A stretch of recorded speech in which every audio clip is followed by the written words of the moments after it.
Boa tarde, Lena, e a quem nos acompanha em casa pelo NT Sul. Como prometido, viemos ao encontro de um médico para nos auxiliar nesse momento em que muitas dúvidas surgem e condutas precisam ser adotadas, visando minimizar aí esses problemas que vamos enfrentar e já estamos enfrentando em função da pandemia do novo coronavírus, que origina então a doença, a Covid-19. Eu estou aqui na unidade de saúde do bairro Noêmia, junto com o médico Gideon Machado. E é ele quem vai nos auxiliar aí, trazendo algumas informações sobre as condutas que a gente deve adotar, né, doutora, a partir dessas novidades que surgem a cada dia a respeito dessa doença, que vamos tratar já diretamente sobre isso. É grave ou não é, doutor? É grave.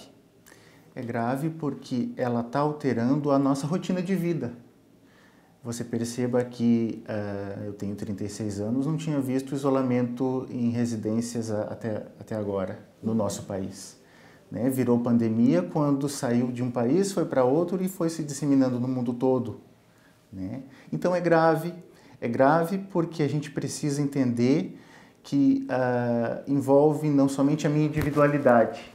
Eu posso estar bem, sem sintomas, mas eu tenho que me cuidar, eu tenho que ter uma conduta, né, na minha rotina de vida que pense no outro. Certo. Então, é grave. Não existe a histeria, né, nesse momento. As ações que estão sendo tomadas pelo Ministério da Saúde, pelas secretarias de Estado, pelas secretarias de saúde municipais, elas não estão baseadas em histeria, são baseadas no cuidado com a nossa população. A gente consegue olhar para a história, ver os países que foram afetados e como eles se comportaram.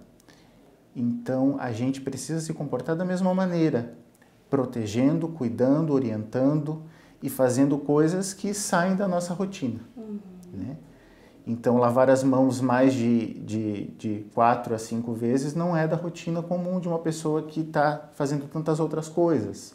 Limpar a tela do telefone, volta e meia, não é da rotina comum. Né? Colocar o cotovelo na hora de espirrar ou de tossir é uma coisa que poucas pessoas fazem.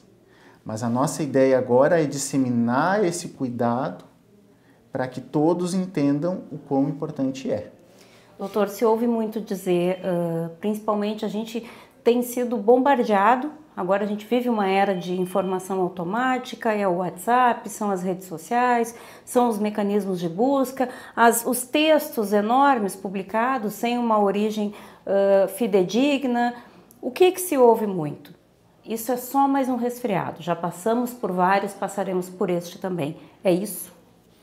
Não. A doença pelo coronavírus, a Covid-19, ela se comporta como manifestações respiratórias. Febre, tosse, pode acontecer dor muscular, pode acontecer decaimento, cansaço, fadiga. Agora, a repercussão dessas manifestações de uma maneira global, de uma maneira comunitária, ela nos leva a entender que não é apenas uma gripe, que é uma doença ocasionada por um vírus que causa manifestações respiratórias, sistêmicas no organismo. Mas se fosse apenas uma gripe, as ações epidemiológicas não estariam tão ativas nesse momento. Né? A orientação não seria tão importante. Né? Nós estamos fechando negócios, fechando comércio, tirando as nossas crianças da escola, o que é muito importante, nossas crianças, a educação que é um fundamento da nossa cultura, né? Que criança esteja na escola, crianças nas creches, para que seus pais trabalhem. Então, essas estruturas estão sendo modificadas. Então, não é apenas uma gripe, é um surto global, uma pandemia de uma doença causada por um vírus que ainda se está descobrindo todas as manifestações. E aí é que reside a gravidade, né, doutor? Exatamente. Quando não se sabe de que forma ele age no organismo, quando não se tem um protocolo já estabelecido e nem bibliografias que garantam como combater, como tratar, estamos sempre diante de uma novidade e, portanto, não sabemos muito bem como agir no combate a essa doença, é isso? Exatamente. Há uma semana atrás, eu estou falando de uma semana atrás, não de um ano atrás, uma semana atrás, Os casos suspeitos eram pessoas que tinham feito uma viagem para países que já estavam com epidemia ou contato com pessoas que estavam confirmadas como doentes pelo Covid. Nesta semana, nós já sabemos de infecção de pessoas que não viajaram ou que não tiveram contato com uma pessoa que estava doente.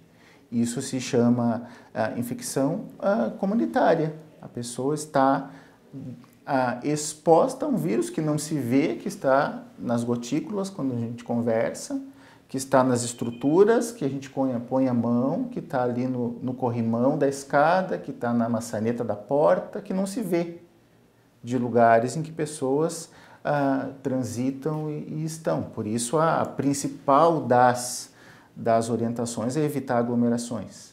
Quando eu não tenho consciência da minha condição, porque eventualmente alguns casos não apresentam sintomas, como que eu devo me comportar? O que eu devo fazer para me preservar, preservar o outro, preservar as pessoas com quem eu convivo, preservar as pessoas da minha casa, do meu ambiente de trabalho? O que eu devo fazer? Nós precisamos evitar, né, o contato dentro do possível, né? Pessoas devem evitar as aglomerações, higiene das mãos, etiqueta respiratória no momento de tosse, se tosse, né? Proteger a família no sentido de, hoje eu tenho pais que têm uma certa idade, então eu chego em casa, na porta eu já retiro a minha roupa, já colocamos na máquina para lavar. Eu sou médico, faço isso porque fui orientado.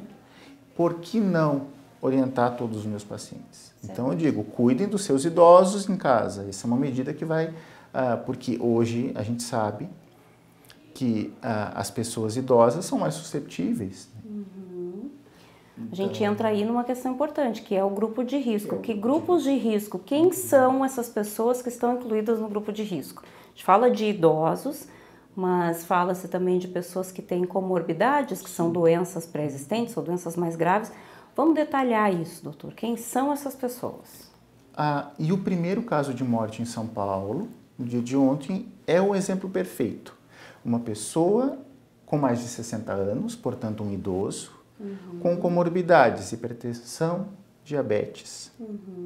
Aí chamam também outras pessoas que têm imunidade suprimida, né? Pessoas que fazem uso de medicamentos que deprimem a imunidade, também são pessoas que devem tomar um cuidado redobrado, né? E pessoas que estão expostas, que somos nós, os profissionais da saúde. Já existe dados que 20% das pessoas que foram infectadas são profissionais de saúde. Hoje a orientação é a seguinte: sentiu as manifestações típicas, né, inusuais, tosse prolongada, uma tosse seca que gera uma secreção lá no fundo.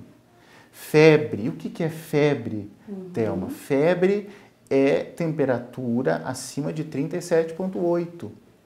Né? A pessoa sente calafrio, sente um tremor, sente uma debilidade e pensa, posso estar com febre. Não precisa necessariamente colocar o termômetro, mas quem tem um termômetro em casa, e a maioria das pessoas já pode verificar nessa temperatura. Dificuldade respiratória.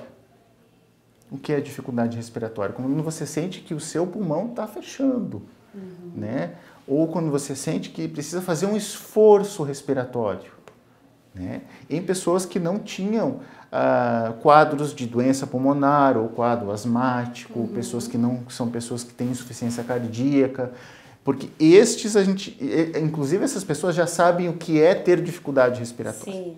Hoje, se você apresentar essas manifestações, você vai se dirigir a uma unidade de saúde mais próxima da sua casa.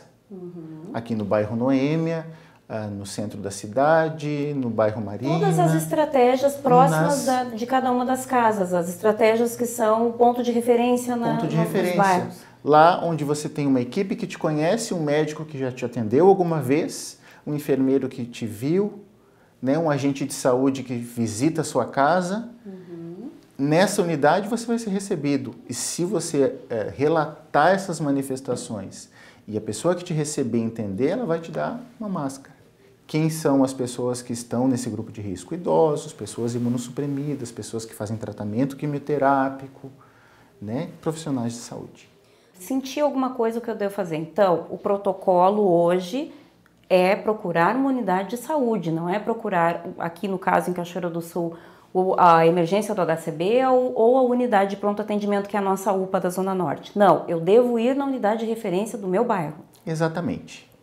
Ah, mas chegou lá e a unidade está fechada. Sim, era a pergunta que eu ia fazer. Exatamente. Já. Avalie o seu estado de saúde. Posso esperar? Espera às 7 da manhã e vai na unidade. Certo. Porque o que nós queremos é proteger a população. E a população não vai se proteger, não vai ser protegida, não vai ser cuidada se a gente falar, todo mundo vai para a UPA, todo mundo vai para a emergência. Certo. Então, entre os 50 que vão estar na sala de espera da UPA, entre as 50, 100 pessoas, nós temos casos que são consideráveis dentro de uma margem de dizer, não, pode ser, né? Mas e a outra parte de pessoas que não está? Está suscetível a partir desse... Está suscetível a se contaminar.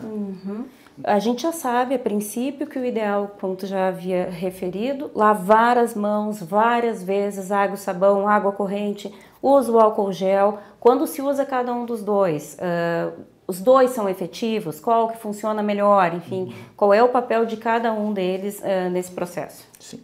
A orientação do protocolo do Ministério da Saúde é que se lave as mãos efetivamente, né? E é até engraçado, porque a gente fala em lavar as mãos... Como se fosse uma novidade. Como se fosse algo novo, mas na verdade a gente não lava direito. Sim. Por isso a gente aparece, o doutor está ensinando o quê? Lavar as mãos, que simples. Então o protocolo diz lavar as mãos 20 segundos, até falam lavar as mãos cantando uma música, lavar todas as partes interna, externa da mão, punhos, unhas, né? Lavar as mãos. E o protocolo fala ou utilizar álcool gel. Certo. Então, se você eventualmente hoje tem que sair de casa, vai em banco, vai numa estrutura que ainda está aberta, vai na farmácia, você leva o seu álcool gel. Sentiu, tocou, esqueceu, tocou, passa o álcool gel. Agora, em casa, vamos lavar as mãos. Certo. Viraliza na internet um vídeo em que aparece um prato com um tempero, ou orégano, ou pimenta, e um outro prato com detergente. Geralmente são crianças que fazem a experiência. Então, o dedo é mergulhado na solução em que tem a água e o tempero. Aí, olha, o dedo tá sujinho, pegou e tal. É a mesma coisa que o vírus. Aí, agora, tu pega o teu dedo, passa no detergente, põe ele... Nossa, o vírus sumiu. Didaticamente, para criança é mais ou menos sobre como devo manter as mãos limpas, porque a mãozinha limpa, o vírus foge. Mas na vida adulta, agora falando em termos de cuidado, não é bem assim, né? O sabão tira a sujeira grossa.